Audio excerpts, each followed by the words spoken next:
결합 특유성 매트릭스하고 8개 패턴 그리고 다양한 기법 알아보겠습니다. 자, 기억학습법은 즉 기억을 확실히 하기 위해서는 바로 의미 있는 것을 만들어야 돼요. 그래서 의미 있게 만들려고 하면 5가지 요소가 있죠. 언어, 의미 있는 언어, 그리고 심상, 마음속의 그림, 그리고 마음속의 감각, 청각, 시각뿐만 아니라 청각, 후각, 미각, 촉각, 운동감각까지 이런 여러 가지 감각을 더해야 되는 거고, 그러면 이제 이렇게 거기에 대한 감정까지 느낄 수가 있어요. 이렇게. 그래서 언어, 심상, 감정이라고 하는 요소가 서로 응축이 돼가지고 더해져가지고 합해져가지고서 바로 의미를 만들어내고, 그러면 기억이 학습이 훨씬 더 잘 됩니다. 그리고 실제 감각과 동작도 중요하죠. 특히 이 동작 정말 중요합니다. 자, 이거 예를 한번 들어보죠. 예를 한번 들어보겠습니다. 자, 8개의 패턴, 특유성 매트릭스에서 8개의 패턴이 어떤 건지, 이렇게 소쿠리하고 늑대가 있죠. 그러면은 일단 시각적으로 마음속에 심상이 이 2개의 사물과 동물, 여기에서 일단 이렇게 시각 공간적으로 위치 관계에 따라 가지고 구분을 할 수가 있어요. 그래서 떨어뜨려 놓기, 격합이라고 하죠. 떨어뜨려 놓기. 친숙하게 떨어뜨려 놓으면 그냥 여기 옆에 있다, 이렇게. 그리고 특이하게 떨어뜨려 놓으면은 여기 이렇게 있는데 위에서 여기 이렇게 병아리가 지나가니까 위에서 일종의 포획망이죠. 망 해가지고 함정이 이렇게 돌고 있어요. 이제 초능력을 발휘하는 늑대죠. 이런 식으로 친숙하게, 특이하게 이런 식으로 할 수가 있겠죠. 붙여놓기 할 수 있죠. 붙여놓기도 역시 마찬가지로 친숙하게, 그리고 특이하게. 친숙한 건 이렇게 큰 소쿠리 위에 이렇게 올라가 있을 수 있죠. 그런데 반대로 특이하게 해가지고 이렇게 쓰고 있다거나, 아니면 위에서 빙빙 돌고 있다거나, 아니면 이 나르는 양탄자처럼 이렇게 해가지고 이것을 이렇게 딱 타고서 이렇게 날아다니고 있다거나, 이런 식으로 하면 이것이 특이하게 되는 거죠. 자, 그리고 이제 그 다음에 그만 돌아. 자, 꿰뚫어 놓기 해가지고 이렇게 할 수가 있죠. 위치 관계가 서로 이제 겹쳐 있는 거예요. 이렇게. 그래서 친숙하게 이렇게 꿰뚫어 놓는 이런 경우는 이제 실제 생활에서 거의 이제 보기가 힘들기 때문에 대부분 이제 특이하게 처리가 되는데, 이렇게 되는 거죠. 이렇게 해가지고 이걸 꿰뚫어 있다거나, 아니면 그 반대로 소쿠리가 이렇게 꿰뚫어 이렇게. 이제 이런 것들이 이제 병합입니다. 병합의 기억 효과는 상당히 커요. 이거는. 그래서 마지막 녹여놓기, 융합해가지고 겉으로 보이는 거는 A인데 하는 거는 B다, 또는 재료는 B다, 성질은 B다, 이런 식으로. 그래서 여기 겉으로 보이는 거는 여기 이제 소쿠리인데, 이 소쿠리가 이렇게 병아리가 지나가면은 꽉꽉 잡아먹습니다. 이 소쿠리가 늑대처럼 막 잡아먹어요. 확 덮쳐가지고. 그러면 겉으로 보이는 건 바로 소쿠리인데, 요 소쿠리가 하는 일, 하는 역할, 하는 기능, 하는 성질, 이런 것들, 재료, 이런 것들은 바로 늑대라는 거죠. 이렇게. 그리고 여기 딱 보니까 겉으로 보기에는 늑대인데, 딱 보니까 늑대처럼 생긴 이런 병 아니면 보관대, 이런 걸로 만들어져 있어가지고 이 늑대가 하는 일이 뭐냐면은 이런 과일 같은 것을 보관해 놓는 이런 역할을 한다는 거죠. 자, 그럼 이것도 역시 마찬가지로 겉으로 보이는 거는 늑대인데 하는 역할은 이런 소쿠리처럼 무엇을 담아놓는, 자, 이런 역할을 한다는 거죠. 이것이 바로 녹여놓기, 융합입니다. 융합. 그래서 이런 식으로 기본적인 8개의 패턴이 나와요. 이야기에 따라 가지고, 그리고 2개의 사물이 위치관계에 따라 가지고, 위치관계는 4개로 나뉘어지고, 이야기는 뭐죠? 친숙한 이야기, 그리고서 특이한 이야기, 이렇게 2가지로 나눠지니까 2, 4, 8 해가지고 전부 다 이렇게 8개의 패턴이 나오는 거죠. 그래서 이 8개의 패턴을 여러분들이 이제 자유롭게 활용을 해가면서 결합을 시키면은 기억 효율, 그것을 최대화할 수가 있다는 겁니다. 자, 그래서 이렇게 언어 연결, 친숙하게, 특이하게, 그림 형상, 떨어뜨려 놓기, 이렇게 격합, 접합, 병합, 융합, 이렇게. 순합이라고 하는 건 여러분 헐크 아니면 트랜스포머가 변하는 것처럼, 자동차에서 로봇으로 변하죠. 그렇게 변하는 것처럼 쭉 변하는 거, 순서대로 합해져 있다, 순합이고, 변합이라고 해도 좋아요. 변하면서 합성된다. 포합이라고 하는 것은 여러분 눈동자가 이렇게 있으면 여러분 눈동자를 가만히 쳐다보니까 거기에 고래 한 마리가 이렇게 뛰어놀고 있어요. 고래 한 마리가 헤엄치고 있어요. 이런 경우에는 완전히 포함이 돼가지고 합성이 되었다 해가지고 이렇게 포합, 이런 것들은 이제 격합이나 병합의 약간 좀 변형으로 보면 됩니다. 이런 것들. 자, 이렇게 해가지고 기본적으로 이제 8개 패턴이 나와요. 이 8개 패턴을 여러분들이 잘 한번 사용을 해보시고, 그리고 그 외에 다양한 기법들이 있죠. 여기에 대해서 설명하는 것이 이제 이번 수업의 목표입니다. 그리고 결합기법 총정리 해가지고 이제 공간성에 관련된 기법들이 4가지 합성, 8가지 패턴이죠. 이제 공간성하고 친숙하게, 그리고 특이하게, 이야기까지 해가지고, 그리고 이제 구체성, 좀 더 구체적으로 표현하는 구체성에 관련된 이 결합기법인데, 여기에는 이런 기법이 있고, 감각이죠, 감각. 이것은 이제 실제 감각도 물론 포함이 되겠지만은, 마음속의 감각, 즉 심상입니다. 심상. 그래서 시각적인 심상, 청각적인 심상 이런 것들 쭉 있는 거고, 그리고 감정 느낌에 좋다고 그랬죠. 그리고 동작 중요하다고 그랬죠. 이렇게. 그래서 공간적인 서로 등장하는 사물들의 공간적인 위치 관계 여기에 따라 가지고 달라지고, 그리고 얼마나 구체적인가 여기에 따라서 달라지고, 그리고 감각적 심상을 얼마나 효과적으로 사용했는가 여기에 따라 또 결합력이 달라지고, 그리고 감정 얼마나 자극했는가 여기에 따라서 또 달라지고, 동작을 효과적으로 사용했는가 여기에 따라서도 역시 결합의 강도가 달라진다는 거예요. 그래서 고수가 되면 이제 이런 것들을 좀 더 효과적으로 사용할 수 있게 된다는 거죠. 그래서 기억의 효율을 높일 수가 있게 되는 겁니다. 친숙성은 달리 친화라고도 하고, 친화. 자기가 자기한테 친숙한 것들을, 그런 이야기나 그림을 사용을 하게 되면 그것이 이제 친화가 되는 거죠. 특이성이라고 해서는 달리 이화라고 합니다. 이화. 이런 것들은 이제 창의적인 사고법에서 이런 용어들이 있어요. 이화, 동화, 뭐 이런 것들. 자, 원칙은 신속하고 강력하게 해야 된다는 거예요. 신속하게 하는 거고, 강력하게. 신속하게 하려고 하면 좀 강력하지 못한 경우가 있겠죠? 강력하게 하다 보면 아무래도 좀 시간이 좀 걸릴 테고. 그렇지만 여러분들이 이걸 계속 그 가다듬어 나가면은 신속하면서도 강력하게 또 할 수가 있습니다. 자, 자기 관련이 무엇인지 한번 보죠. 자기 관련. 자, 예를 들기 쉽게 우리 미티어, 별똥별, 유성, 이걸 예를 들어가지고 계속 설명을 해보겠습니다. 자, 이렇게 미티어, 유성 이렇게 되는 거죠. 그런데 이것을 이렇게 여러분들이 어렸을 경험, 이야기, 이 별똥별을 관측을 한 친구들과 같이 이런 경험과 이야기가 있으면 이것을 그대로 여기에 있는 별똥별, 미티어에 녹여내는 겁니다. 여기에 등장을 시켜가지고 친숙한 그림으로 여기 위에 이렇게 우주 여신이 있고 별도 눈물을 떨어뜨리고 미티어를 떨어뜨리고 별똥별이 지나가는 것을 여러분들이 관측을 하면서, 이러면 훨씬 더 이야기, 그리고 그림, 이런 것들, 감정, 느낌 이런 것들이 훨씬 더 생생하게 강력하게 살아나겠죠. 이것이 바로 자기 관련법입니다. 자기 경험, 이야기, 자기 느낌, 감정 이런 것들, 그러니까 친숙한 것 중에서도 자기가 관련되어 있는 것을 집어넣는 것이 자기 관련법입니다. 그리고 상황 설정, 배경 조성은, 자, 이거 한번 보죠. 이게 지금 배경을 보니까 우주죠. 우주. 별이 빛나고 있는 우주. 자, 이렇게 쭉 돼 있는데, 이렇게. 그러면은 별이 빛나고 있는 배경, 요 배경하고, 그리고 미티어하고, 자, 이런 것들은 배경하고, 이걸 전경이라고 하고, 이 뒤에 있는 걸 배경이라고 해요. 그래서 이 두 개가 비교가 되는 거죠. 대조가 되면서, 비슷한 것들이면은 서로 플러스가 되면서 이것이 강조가 되는 거고, 그리고 만약 이 뒤에 있는 것들이 전혀 다른 배경이다. 그럼 대조가 되면서 또 강조가 돼요. 이런 식으로 배경을 조성을 하면은 의미가 더 한층 도드라집니다. 이것이. 그래서 이렇게 별똥별이 흘러가고, 이거를 이런 식으로 바꾼 거예요. 이런 식으로 수중, 해저, 이렇게 언더 더 시로 바꾸니까 이것이 아주 희한하죠. 느낌이 달라집니다, 여러분. 자, 여기에서 보면은 여기에서 이 느낌하고, 자, 여기에서 이제 이 느낌하고 뭔가 좀 달라지지 않았나요? 그렇죠? 앞에 나온 것들은 이제 여러분들이 흔히 볼 수 있는 친숙한 이제 그런 배경이고, 여기 이런 배경을 취하면은 이제 좀 특이한 그런 배경이 되는 거죠. 이렇게. 자, 그래서 이렇게 처리를 하는 것, 이것이 이제 배경조성법이고, 여기에다가 친숙한 배경을 쓰든지 아니면 특이한 배경을 쓰든지, 여기에다가 이렇게 배경이 나오면은 따로 등장하는 자, 이런 사물, 상황 이런 것들을 또 추가할 수가 있어요. 그러니까 이거는 여러분 기반, 즉 기억장소를 확장을 할 때, 또는 기억장소를 처음 만들 때 이 배경 조성이 상당히 유용하게 쓰입니다.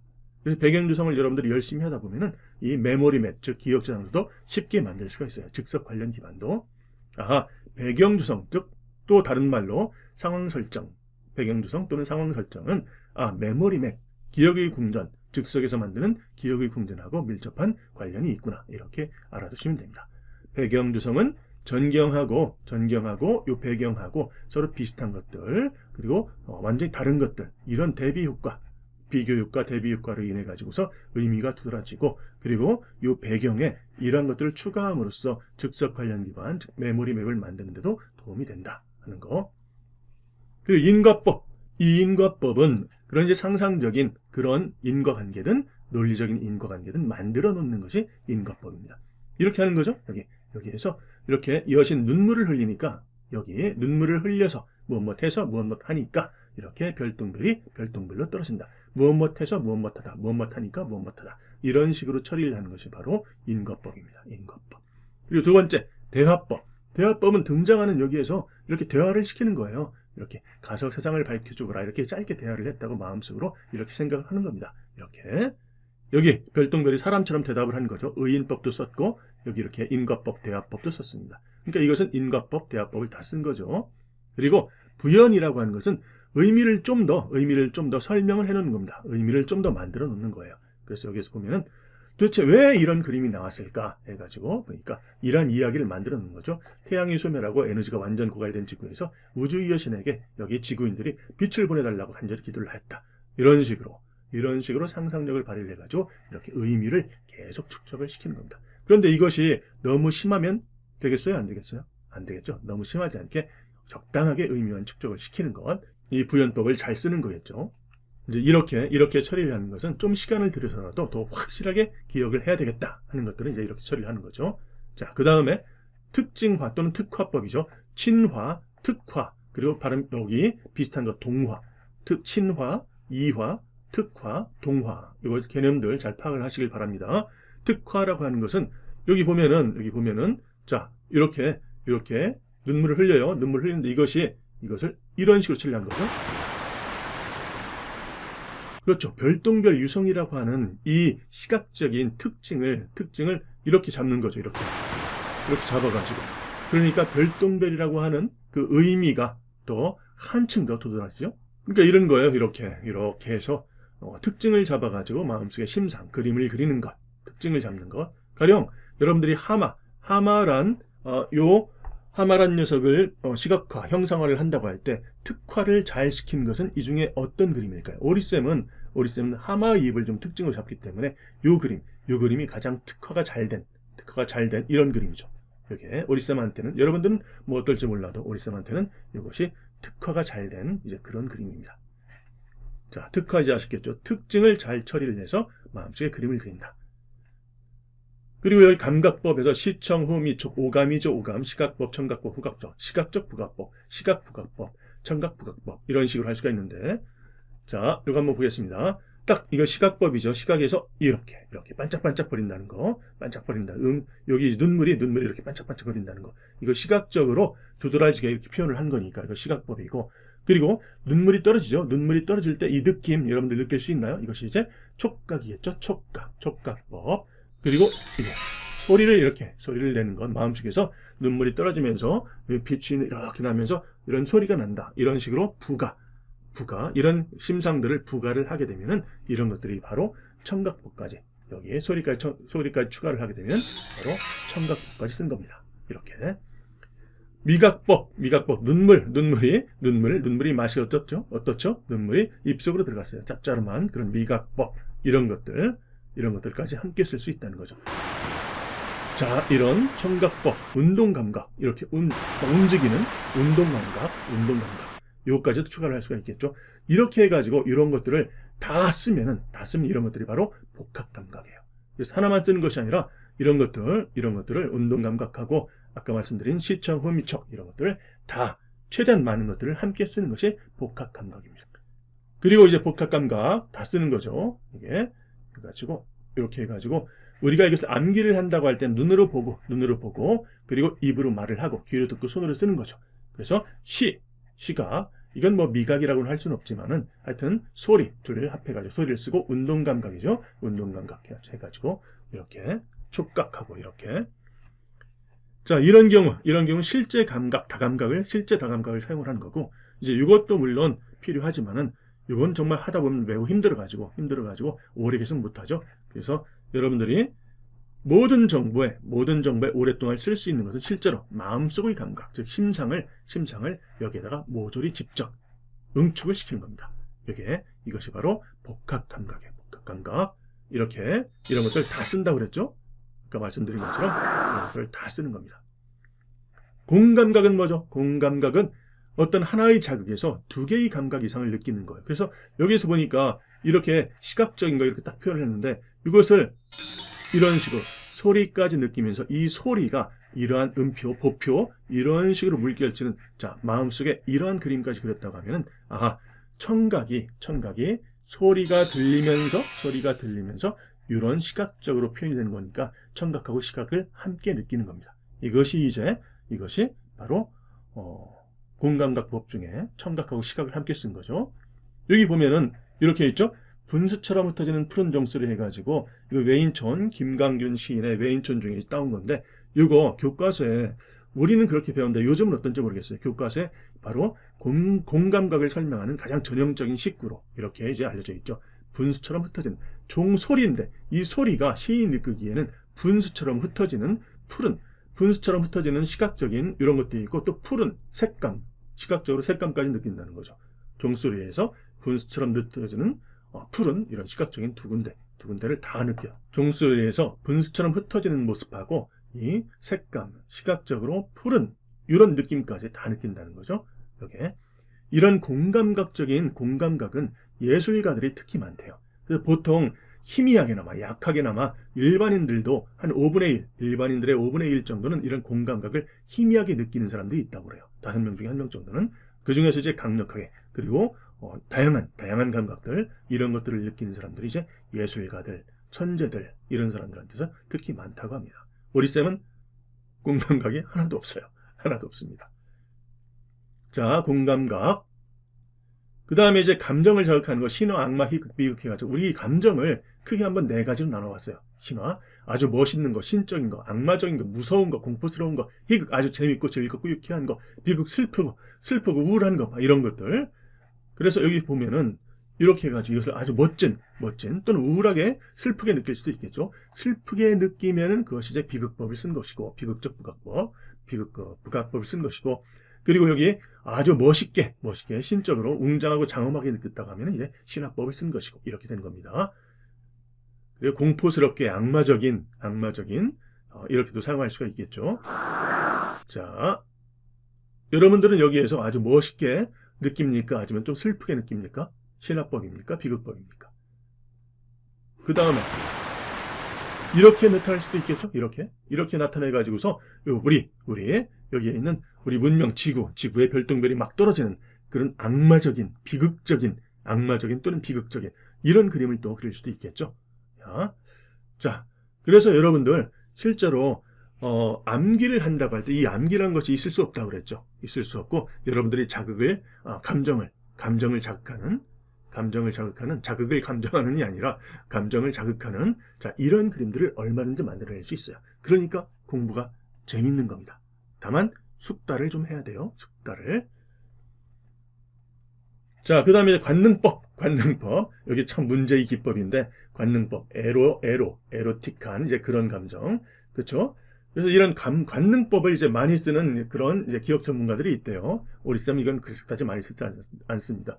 그러니까 에로틱하게 만들면은 관능법을 쓰면 좀 기분이 나빠져요. 이게. 그래서 우리 쌤은 이제 주로 이제 멋있게 신화적이고 이제 희극 재밌는 거 이런 것들을 이제 주로 많이 만들려고 하고 있죠. 그래서 이거는 사실 자연스럽게 쓰게 되는 경우가 많아요. 원래 사람들 본능은 그러니까. 그렇지만 이것을 많이 쓰려고 하지 말고 가급적이면은 신화 그리고 희극 이쪽으로 좀 많이 가시길 바랍니다.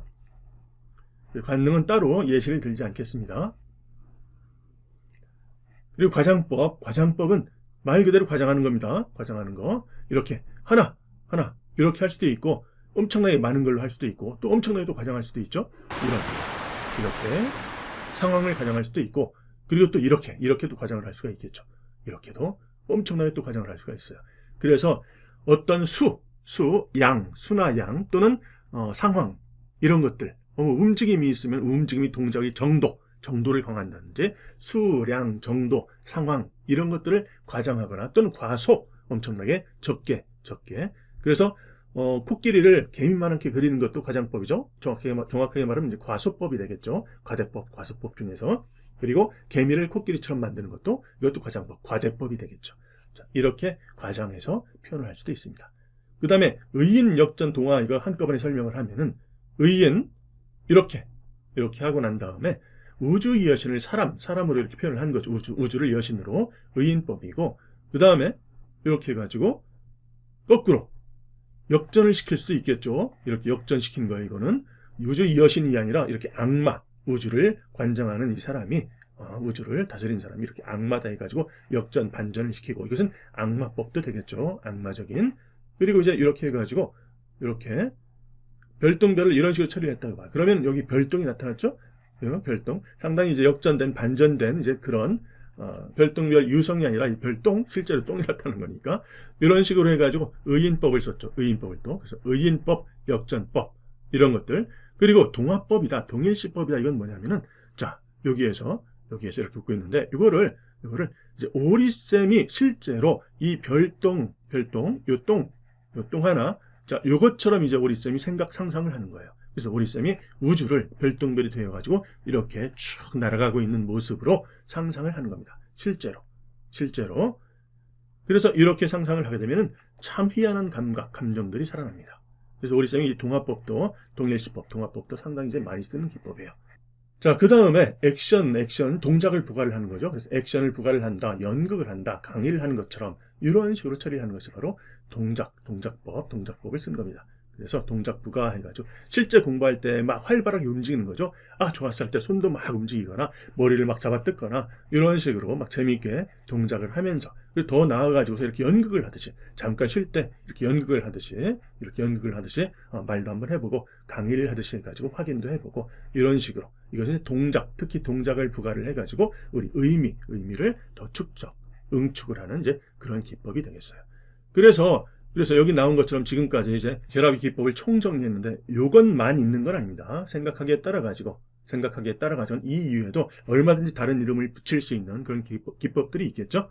그래서 그런 것들도 한번 잘 생각을 하시면서 해가면서 한번 결합 공부를 하시길 바랍니다. 자, 결합은 창의적인 사고법이라는 거 아시겠죠? 이미지들, 아인슈타인도 마찬가지고 이 예술가들은 이미지들을 서로 붙였다, 뗐다, 녹였다가 뭐 이런 식으로 변형시켰다 이렇게 하면서 마음속으로 계속 그림을 그려보는 거예요. 그것이 바로 창의적인 사고법이고, 실제로 이 창의적인 사고 기법 중에 강제결합법이라고 하는 것이 있어요. 이름도 똑같죠? 강제결합법. 그래서 이런 결합은 기억학습법에서 이런 결합은 창의적인 사고법 중에서 강제결합법하고 똑같아요. 결합은 창의적 사고법이다. 물론 논리적으로 연결하고 결합하고 합성하고 논리적으로 결합할 수도 있습니다. 당연히. 자, 한번 보죠. 이게 살바도르 달리의 바로 기억의 지속, 시계라고도 알려져 있죠. 기억의 지속이라고 하는 이런 명화입니다. 명화, 초현실주의 작품이죠.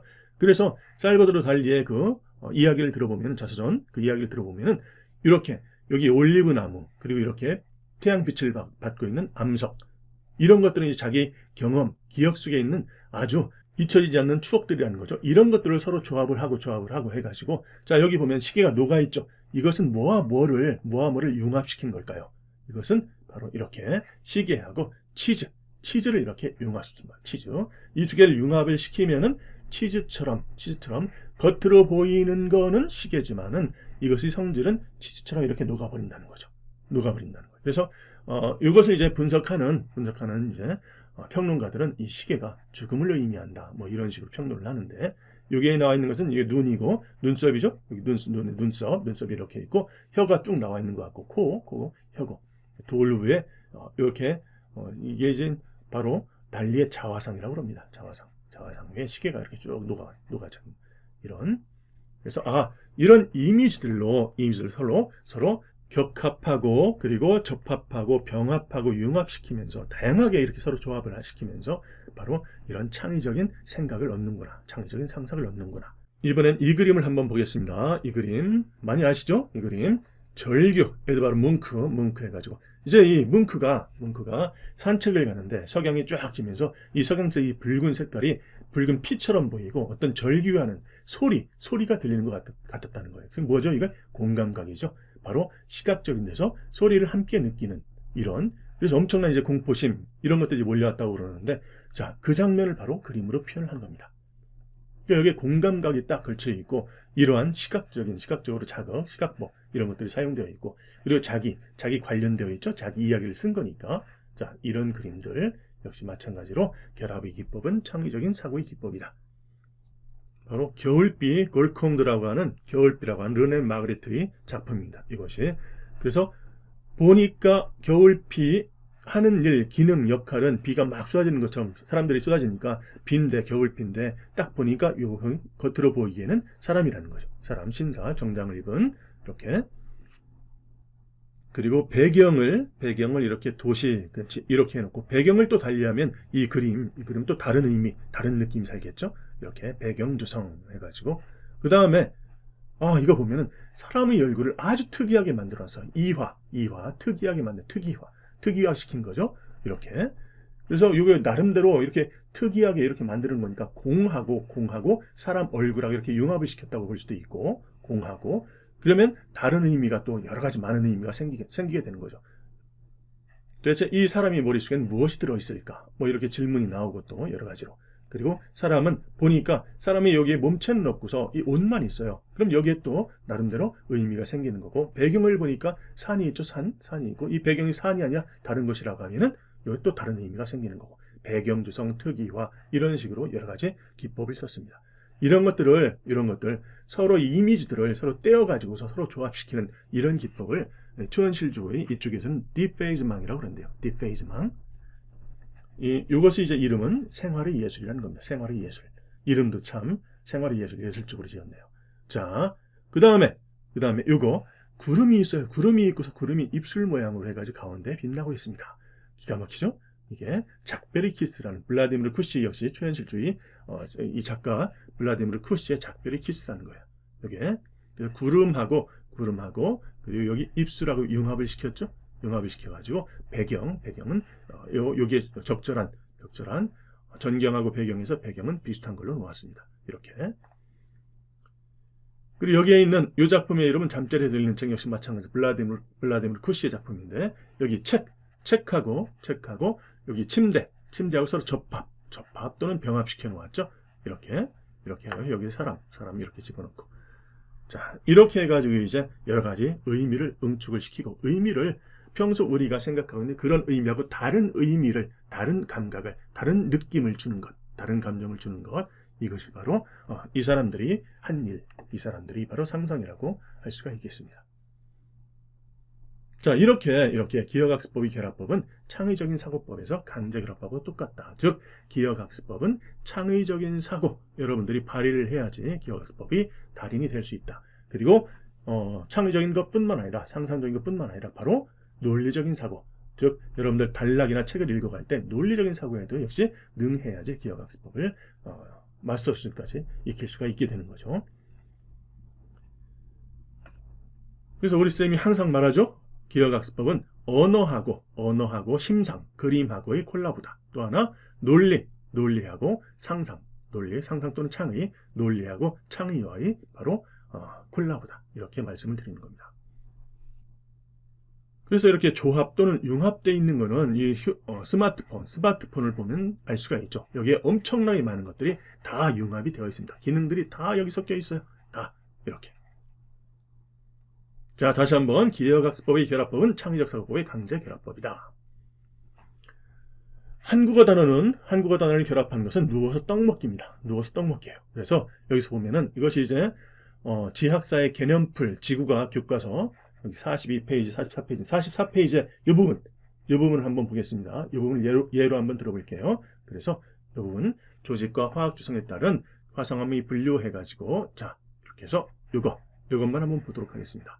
이거를 이걸 여러분 국민항기법 해가지고 혀남유, 반섬화 또는 조금 더 나은 사람은 현무, 전현무가 그 예능인 있죠. 예능인, 연예인 전현무가 안산에 가가지고서 유문함을 유부남으로 바꾼 거예요. 유부남이 되었다. 뭐 이런 식으로 하는데 이렇게 하여튼 화현한유, 뭐 심성함은 반섬화 이런 식으로 신섬왕이 반섬화, 섬을 반섬, 완전한 섬이 아니라 반섬화가 되었다. 뭐 이런 식으로 하는 거. 그냥 화현한유, 신반섬화보다는 현무, 안산 가수 유부남이 되었다.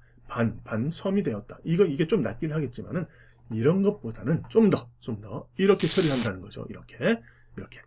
화산함, 화산은 화산을 실제로 떠올려가지고서 이 화산함에 현무함, 안산함, 유문함을 딱딱 위치를 시키면 됩니다. 그리고 여기 심성함은 심성이니까 아주 심상치 않은 성이 이렇게 있는 거예요. 성. 그래서 화성함은 화산함과 심성함으로 분류가 되고 화산함은 이렇게, 그리고 심성함은 또 이렇게 분류가 되는 거죠.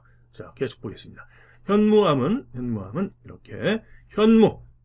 여러분 사신도에서 좌청룡 우백호 이렇게 나오죠. 좌청룡 우백호 해가지고 이렇게 또 주작하고 현무가 나와요. 그래서 이 현무를 떠올리고 현무가 이 현이 거물 현자죠. 거물 현자. 그래서 현무함이 검은색의 암석이에요. 그래서 현무가 검은 등껍질가 검은. 그러면 현무함이 이렇게 검은색이다. 이렇게 알 수가 있겠죠.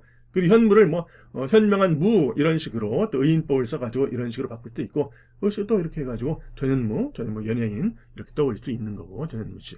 그 다음에 여기 안산함은 안산이 원래 의미가 안데스 산맥의 바로 그 뜻이라고 합니다. 안데스 산맥이라고 하는. 그래서 안데스 산맥에서 나오는 토양, 그 대표적인 토양, 그것이 바로 안산함이다. 이거죠.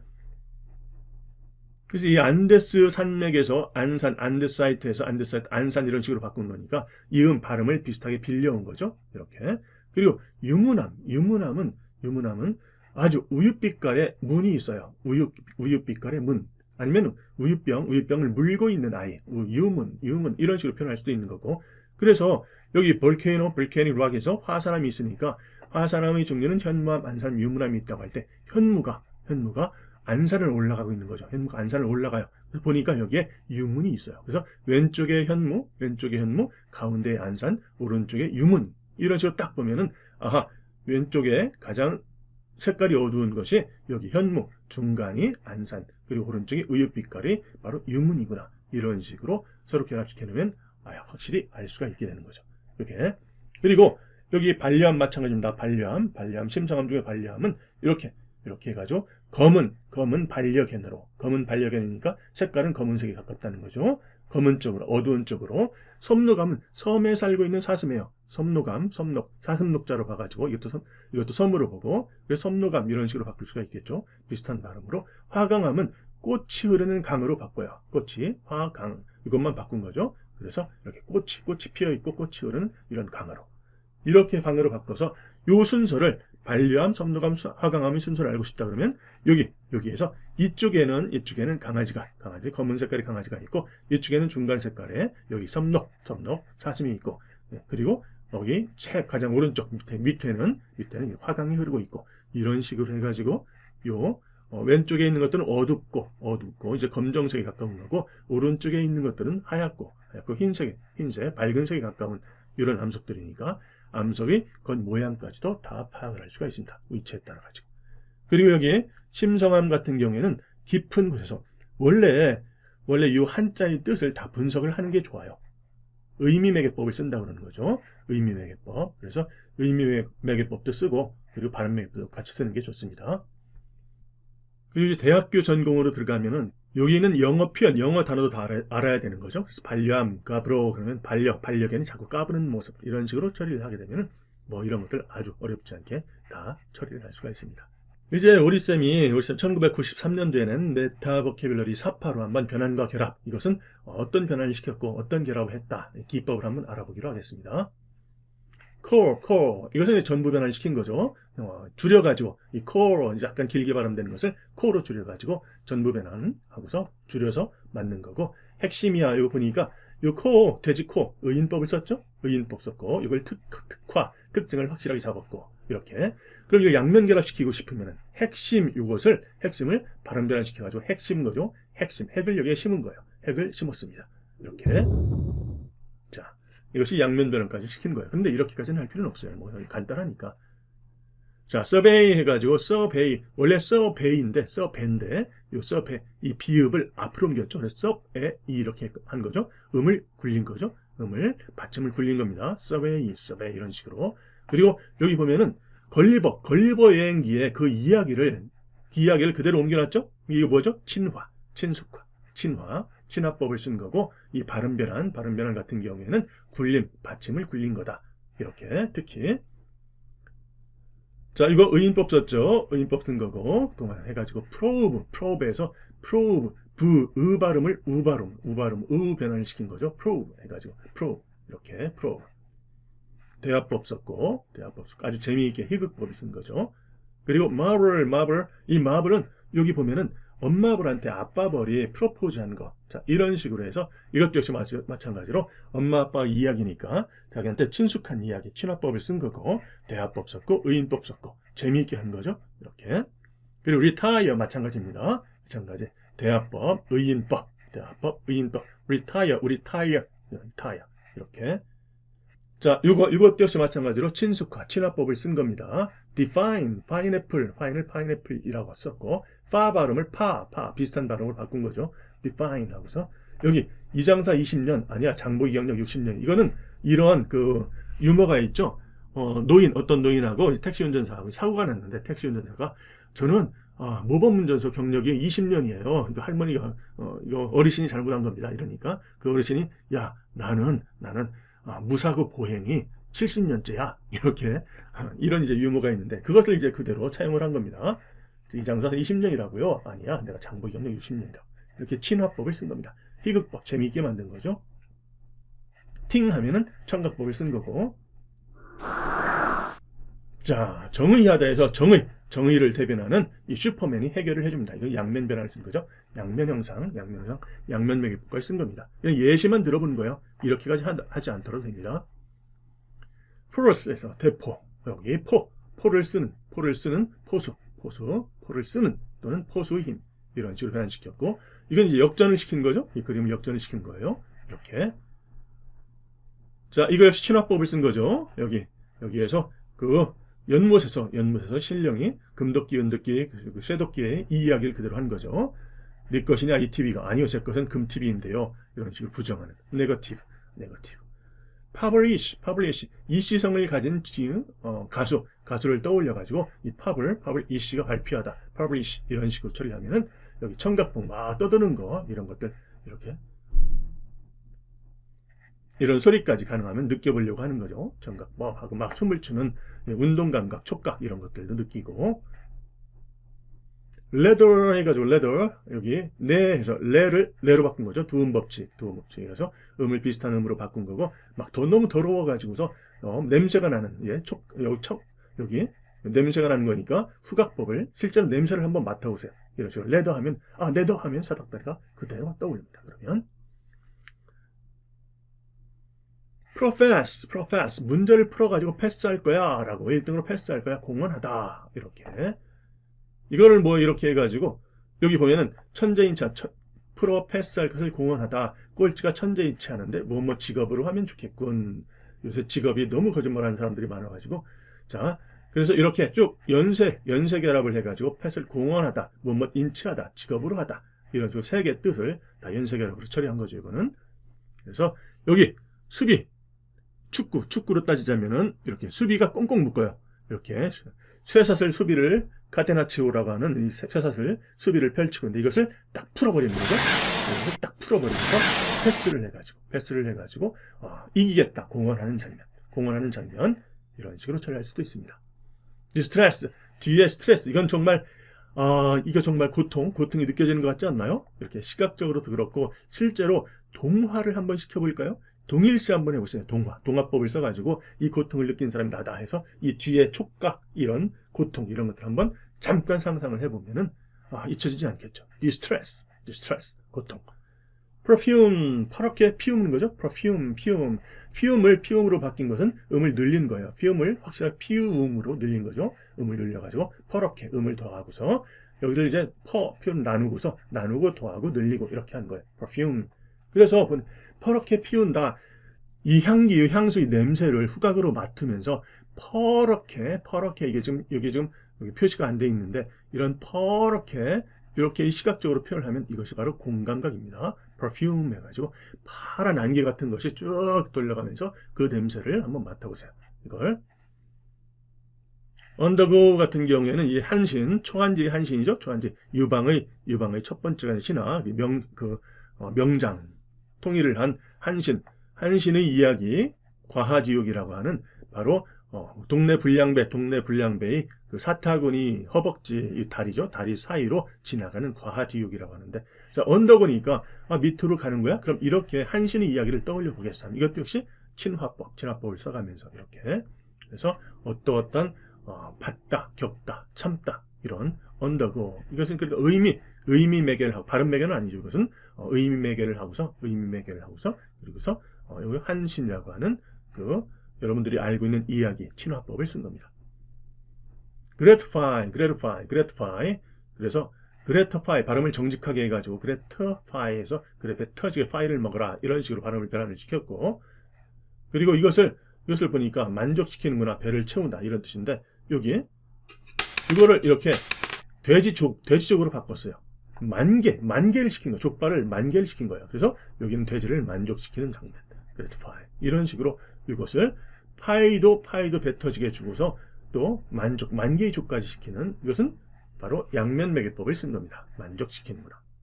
그 다음에 phenomenon 같은 경우에 pheno는 머리가 난 phenomenon 해서 현상이라는 뜻이 현상. 그래서 12시에 혼자 있는 방에서 벽에서 갑자기 피나는 머리가 나는 phenomenon. 그러면 얼마나 무섭겠어요. 악마적인 공포적인 악마법 공포스러운 무서운 이런 것들을 자극하는 이러한 그림을 그린 거죠. 그래서 실제로 이제 이런 그림을 그리면은 정말 무서워가지고서 방에서 뛰쳐나오는 경우도 있어요. 우리 쌤이 직접 이제 가르친 그 학생의 이야기인데, 그래서 가능하면은 재미있고 즐겁고 유쾌하고 멋있게 여러분들 상상을 하시길 바랍니다. 그림을 그리시길 바래요. intense, rivalry, tense를 늘려가지고 테니스를 늘린 거죠. 자, 늘리는 기술을 사용했고, 이렇게 해가지고 아주 재미있게 한번 그림을 그려봤습니다. 격렬한, 긴장한, intense. 자, 지금까지 이제 메타보큐뷸러리 우리 쌤이 직접 그린 그 사파를 예로 들어가지고서 발음 변환, 그리고서 결합의 기법들을 한번 전체적으로 설명을 해봤고, 이제 마무리를 한번 해보도록 하겠습니다. 마무리. 자, 결합법은 다른 기존의 학습법에는 이런 것들이 결여되어 있다고 그랬죠. 아주 빠져 있어요. 이것이 알고만 있다고 하고서 실제로 오리쌤처럼 이렇게 체계화시키고 이런 것들을 체득하지 못하고 있다는 거죠. 그래서 학생들한테 엉뚱한 편견만 심어주고 있다는 거죠. 고대 기억술이 과학적인 체계화하는 거고 바로 초급 단계에서 특히 변환결합, 양면결합 그리고서 이 관련 기반 메모리 이런 것들을 여러분들이 익히고서 그러면 이제 초급 단계를 완전히 마스터한 거라고 그랬죠. 그리고 의미별, 기억이별 이거 꼭 기억을 하시고 언어, 심상, 감정이 중심돼가지고 실제 감각하고 동작도 중요하다. 이런 것들을 단위 시간 내에 응축을 시키면 훨씬 더 기억의 효율, 학습의 효율을 높일 수가 있다. 이것이 학습 기억의 요체다 하는 거.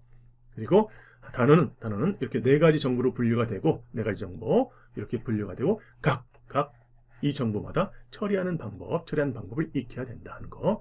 그리고 계속 흐름도와 기법들 이렇게 되어 있는 거고 전부 변환시킬 것이냐 일부 변환시킬 것이냐 결국에 전부 변환시키면서 그런 것들을 나누고 그러면 빼고 더하고 바꾸고 이러면서 전부 일부 여러 기법들을 적절히 함께 사용을 해가지고 계속 신속하게 변환시킨다고 하는 거. 그 다음에 결합 요거 다중변환 양면변환 해서 여기 변환 부분을 강화하는 것이 다중변환이고 그리고 여기 결합 부분을 강화시키는 것이 양면변환이다 하는 거. 그런데 양면변환이 핵심 필수 기술이고 이중변환, 삼중변환 이런 다중변환은 그다지 효용이 크지 않다 하는 거.